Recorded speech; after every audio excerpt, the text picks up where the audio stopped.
런던 금융가 한 젊은 엔지니어가 사직서를 제출합니다. 그는 이렇게 말했죠. 뉴욕으로 가면 2.3배의 연봉을 받을 수 있어요. 여기서는 집을 살 수 없지만 거기서는 가능합니다. 이런 일이 매일 반복되고 있습니다. 200년 가까이 전 세계를 지배했던 대영 제국의 심장부에서 말이죠. 세계 경제사에서 가장 놀라운 반전 중 하나가 바로 지금 우리 눈앞에서 벌어지고 있습니다. 200년 가까이 전 세계를 지배했던 대영 제국의 심장부가 서서히 멈춰가고 있죠. 한때 해가 지지 않는 제국이라 불렸던 그곳에서 이제는 젊은 인재들이 속속 빠져나가고 있습니다. 오늘은 영국이라는 거대한 경제 실험이 어떻게 실패의 길로 접어들게 됐는지 살펴보겠습니다.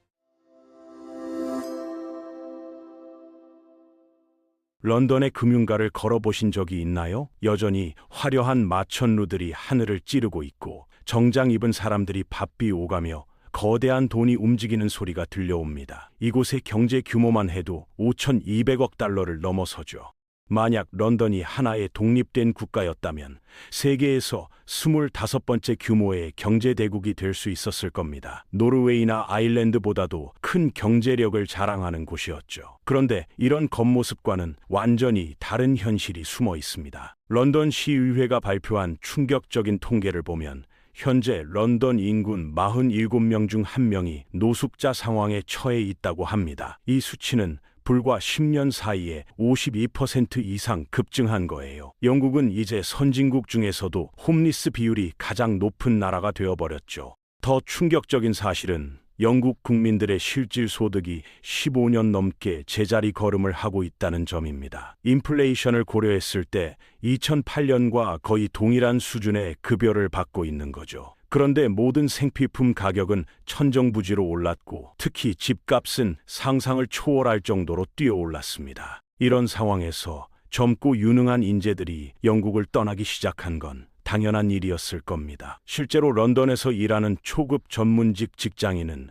뉴욕으로 가면 이 3배 이상의 연봉을 받을 수 있습니다. 물론 생활비가 더 비싸긴 하지만 그 차이는 고작 35% 정도에 불과하죠. 이런 계산을 해본 영국의 젊은 기술 전문가들이 매년 더 나은 삶을 찾아 고국을 등지고 있는 상황입니다. 특히 영국이 자랑하던 국민보건 서비스인 NHS에서 일하는 의료진들의 이탈이 심각한 문제가 되고 있습니다. 낮은 급여와 과로, 그리고 계속 악화되는 근무 환경 때문에 말이죠. 의사와 간호사들이 대거 해외로 떠나고 있거든요. 아이러니하게도 영국으로 들어오는 이민자 수는 이전보다 증가했지만 문제가 있습니다. 이들 대부분이 영국의 우수한 교육 시스템을 목표로 오는 사람들이라는 점이 문제입니다. 2015년 연구 결과에 따르면 매년 영국을 떠나는 사람들의 기술 수준이 들어오는 사람들보다 훨씬 높다고 나타났어요. 지난 10년간 순이민 증가로 인해 영국 경제 내 저숙련 노동자 비율이 크게 늘어났죠. 숙련된 인력이 빠져나가고 그 자리를 저숙련 인력이 채우는 구조는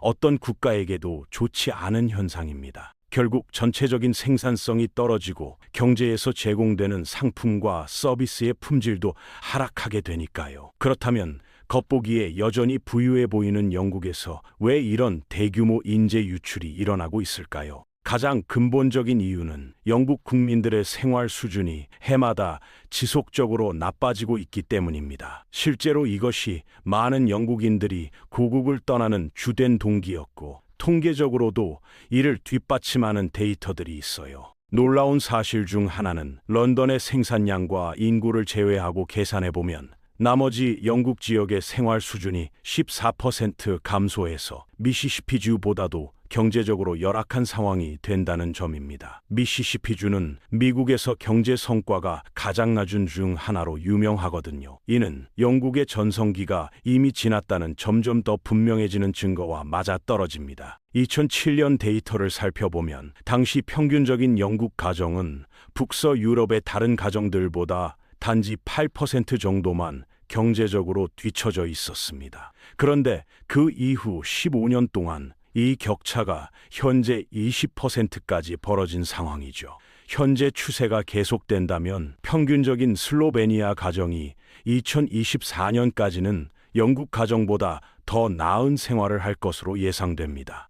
폴란드 가정도 10년 안에 비슷한 수준에 도달할 것으로 보이고요. 이런 정체된 임금 상황은 특히 저소득층에게 불균형적으로 큰 부담을 주고 있습니다. 영국의 최고 소득층은 여전히 생활 수준 면에서 세계 5위를 차지하고 있지만 평균 가정은 12위입니다. 최하위 소득층 5%는 15위까지 떨어진 상태입니다. 작년에는 서유럽 동료 국가들과의 격차가 더욱 벌어졌죠. 영국 최저소득 가정들의 생활 수준은 슬로베니아의 해당 계층보다 22% 낮은 수준을 보였거든요. 이런 역설적인 상황이 벌어지는 이유는 점점 더 많은 사람들이 영국으로 이주해 오면서 공공 서비스 수준과 숙련 노동자 풀이 동시에 감소하고 있기 때문입니다. 그래서 이런 현상이 세계에서 가장 부유한 국가 중 하나에서 벌어지는 이유와 갑자기 모든 사람이 영국을 떠나고 싶어하는 배경을 자세히 살펴보겠습니다. 영국이 세계에서 가장 번영하고 매력적인 젊은 인재들의 목적지 중 하나였던 것은 그리 오래전 일이 아닙니다. 많은 영국인들도 이런 생각을 공유하고 있어요. 최근 여론조사에 따르면 응답자의 62%가 1990년대와 2000년대의 삶이 현재보다 훨씬 나았다고 생각한다고 답했거든요. 특히 이 시대는 많은 영국인들에게 향수를 불러일으키는 시기입니다. 오아시스나 스파이스 걸스 같은 밴드의 음악이 전 세계적으로 히트하면서 쿨 브리타니아 운동이 전국을 휩쓸었죠. 냉전 종식이 가져온 전 지구적 낙관주의와 맞물려 영국 문화가 전성기를 맞았던 시절이었습니다. 물론 사람들은 항상 과거를 더 좋게 기억하는 경향이 있지만 1990년대는 특별히 두드러지는 시기였습니다. ERM 사태와 1990년대 초반의 경기 침체로 어려운 시작을 했음에도 불구하고 말이죠. 영국이 진정한 경제적 성공을 거둔 시기였거든요. 1992년부터 영국은 놀라운 경제 회복력의 시대로 접어들었습니다. 2차 대전 이후 가장 긴 연속 성장을 누렸던 이 시기는 구조적 개혁과 효과적인 통화 정책의 결합이었어요. 그리고 유리한 국제 여건이 결합된 결과였습니다. 이 시기는 흔히 장기 확장기라고 불리며 지속적인 GDP 성장과 상당한 생산성 향상이 특징이었죠. 금융 부문은 특히 부동산 대출 확대를 통해 이런 경제 성공의 핵심적인 역할을 했고, 이는 소비자 지출과 투자를 크게 촉진시켰습니다. 규제 완화로 인해 영국은 매력적인 투자처가 됐어요. 해외에서 들어오는 순수익 흑자를 유지할 수 있었습니다. 문제는 이 10년 동안 영국이 지속적으로 서비스 기반 고용 모델로 전환하면서 번영하긴 했지만 기존 산업 부문의 일자리를 대체하지 못했다는 점이었어요. 중공업이나 광업 같은 분야에서 대규모 일자리 손실이 일어났는데, 이런 일자리들은 주로 런던 같은 대도시에서 멀리 떨어진 빈곤한 지역에 위치해 있었거든요. 영국은 이 기간 동안 계속 성장했지만 2000년대 중반부터 여러 문제점들이 나타나기 시작했고, 2008년 금융위기는 영국 경제 모델의 근본적인 약점을 노출시키고 악화시켰습니다. 금융 서비스에 대한 과도한 의존과 다른 필수 부문에 대한 투자 부족이 드러났죠. 현재 영국은 과도하게 확장된 NHS, 주택 가격 부담 위기, 노후화된 인프라 등 여러 심각한 문제에 직면해 있습니다. 이 모든 것들이 과거 정책의 결과물이며 지속 가능한 미래를 위해서는 긴급한 관심이 필요한 상황입니다. 아마도 현재 영국에 거주하는 사람들에게 가장 중요한 문제는 주택 문제일 겁니다. 주택이 충분하지 않을 뿐만 아니라 기존 주택마저 대다수 국민이 감당할 수 없는 가격이 되어버렸거든요. 이로 인해 처음 집을 구매하려는 사람들은 평균 이상의 소득이나 이른바 부모은행의 재정 지원 없이는 거의 불가능한 상황이 됐습니다. 이는 놀라운 일이 아닙니다. 영국은 특히 다른 개발도상국들과 비교할 때 증가하는 인구 수요에 비해 지속적으로 부족한 주택을 건설해 왔거든요. 이런 부족 현상은 주로 제한적인 계획 법률과 공공주택에 대한 정부 자금 제한, 그리고 주택 건설보다 다른 경제 영역을 우선시하는 규제 때문입니다. 수십 년에 걸친 이런 규제들로 인해 주택 부족이 누적되면서 주택 시장에서 심각한 공급 수요 불균형이 발생했습니다.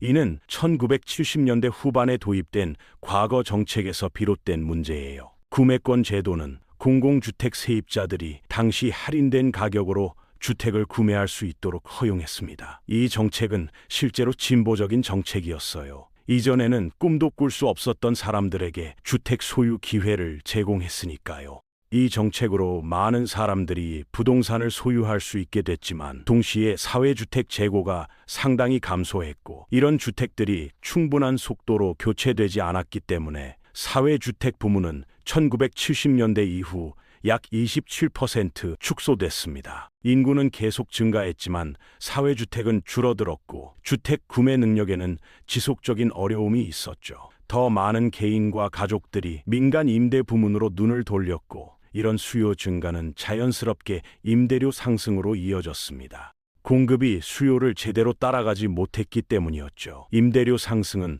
저소득층에게 불균형적으로 영향을 미쳤습니다. 저소득층은 저렴한 선택지가 적고 보통 자신이 감당할 수 있는 범위 내에서 치열한 가격 경쟁을 해야 하거든요. 이 모든 것을 더욱 악화시키는 요인은 주택 가격이 30년 넘게 실질 임금을 앞지르고 있어서 주택을 소유한 사람과 소유하지 않은 사람 간의 사회적 격차가 더욱 커졌다는 점입니다. 주택 공급 문제는 물론 여러 서유럽 경제권에서도 나타나는 현상이지만 특히 영국에서 심각한 상황입니다. 현재 영국에는 1980년보다 사회주택에 거주하는 가구가 145만 가구나 감소했어요. 영국의 지니계수라는 불평등 지표는 꾸준히 상승하고 있어요. 이로 인해 민간 부문과 사회주택 모두에서 과밀 현상이 발생했고 점점 더 많은 가구가 전례 없는 규모로 노숙자가 되고 있습니다. 하지만 일반 대중에게는 덜 눈에 띄는 상황입니다. NHS의 경우도 마찬가지로 심각한 위기를 겪고 있습니다. 영국인들이 가장 자랑스러워하던 무료 의료 시스템이 붕괴 직전에 와 있어요. 대기 시간이 점점 길어지고 있고 응급실에서조차 몇 시간씩 기다려야 하는 상황이 일상화되고 있습니다. 수술을 받기 위해서는